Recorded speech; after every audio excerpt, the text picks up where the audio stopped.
এই রাজার দুইটা চোখ অনেক আজব ছিল, কারণ তার একটা চোখ সবসময় কান্না করতো এবং আরেকটা চোখ সবসময় হাসতো। এই জন্য একদিন রাজা তার মেয়েকে বলে, আমি যখন জোয়ান ছিলাম তখন আমার কাছে একটা কোকিল পাখি ছিল, আর সেই পাখিটা আমাকে প্রতিদিন অনেক সুন্দর সুন্দর গান গেয়ে শোনাতো, আর তার গান শুনলেই আমার বয়স কমে যেত এবং আমি সবসময় অনেক খুশি থাকতাম। কিন্তু একদিন হঠাৎ করে সেই কোকিল পাখিটা গায়েব হয়ে গিয়েছিল, যার কারণে এরপর থেকেই আমার একটা চোখ সবসময় সেই পাখিটার জন্য কান্না করে, কিন্তু আরেকটা চোখ সবসময় হাসতো। এর কারণ হলো তার মেয়েটা ছিল দুনিয়ার সব থেকে সুন্দরী মেয়ে। এই জন্য রাজা তার মেয়েকে বলে, আমি কখনোই তোমার চেয়ে সুন্দর কাউকেই দেখিনি।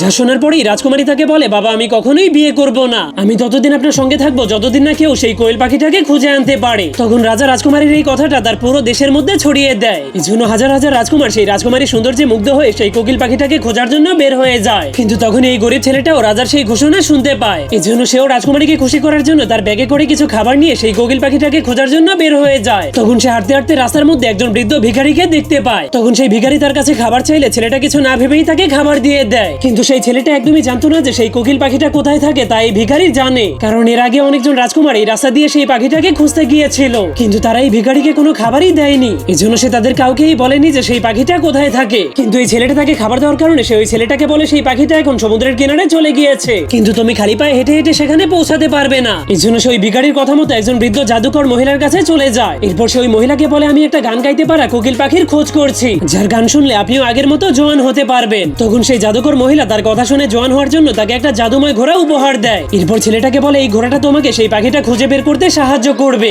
এরপর ছেলেটা সেই জাদুময় ঘোড়ার পিঠে চড়লে ঘোড়াটা তাকে 1 সেকেন্ডের মধ্যেই আলোর গতিতে সমুদ্রের পাড়ে পৌঁছে দেয়। সেখানে পৌঁছানোর পর ঘোড়াটা ছেলেটাকে একটা বাঁশি দিয়ে বলে, সামনে তুমি কোনো বিপদে পড়লে এই বাঁশিটা বাজিয়ে দিও, আমি সেকেন্ডের মধ্যেই সেখানে পৌঁছে যাব। এরপর সামনের দিকে হাঁটার পরেই ছেলেটা একজন বৃদ্ধা মহিলাকে দেখতে পায়। এই জন্য সেই মহিলাটাকে জিজ্ঞেস করে, আপনি কি এই জাদুময় পাখিটাকে কোথাও দেখেছেন? তখন সেই বৃদ্ধা মহিলা তাকে ইশারা করে বলে, ওই যে গাছের আগায় সেই পাখিটা আটকে আছে। যা দেখার পরেই ছেলেটা জলদি করে দৌড়ে গিয়ে সেই গাছের কাছে পৌঁছে যায়, কিন্তু সেই গাছটা এতটাই উঁচু ছিল যে সেই পাখিটাকে বাঁচানোর জন্য সেখানে উঠতেই পারছিল না। এই জন্য তখনই তার সেই ঘোড়ার দেওয়া বাঁশিটার কথা মনে পড়লে সে ওই বাঁশিটাকে বাজিয়ে দেয়, যার ফলে সেই ঘোড়াটা সেকেন্ডের মধ্যেই সেখানে এসে ধীরে ধীরে ছেলেটাকে সেই গাছের উপরে নিয়ে যায়। তখন ছেলেটা পাখিটাকে গাছ থেকে ছুটিয়ে রাজমহলের দিকে নিয়ে যেতে শুরু করে। এই জন্য সেই কোকিল পাখিটা অনেক খুশি হয়ে অনেক জোরে জোরে গান গাইতে শুরু করে দেয়, যার ফলে নিচের রাজ্যের লোকেরা যখনই তার গান শুনে তখনই তারা বৃদ্ধ থেকে জোয়ান হয়ে যেতে শুরু করে। এমনকি সেই রাজ্যের শুকিয়ে যাওয়া গাছপালাগুলো সবুজে পরিণত হয়ে যায়। তখন রাজমহলে বসে থাকা সেই বৃদ্ধ রাজাও পাখিটার গান শুনলে সে আবারও আগের মতো জোয়ান হয়ে যায়। এই জন্য রাজকুমারী অনেক খুশি হয়ে যে গরিব ছেলেটা পাখিটাকে খুঁজে এনেছে তাকে বিয়ে করে নেয়।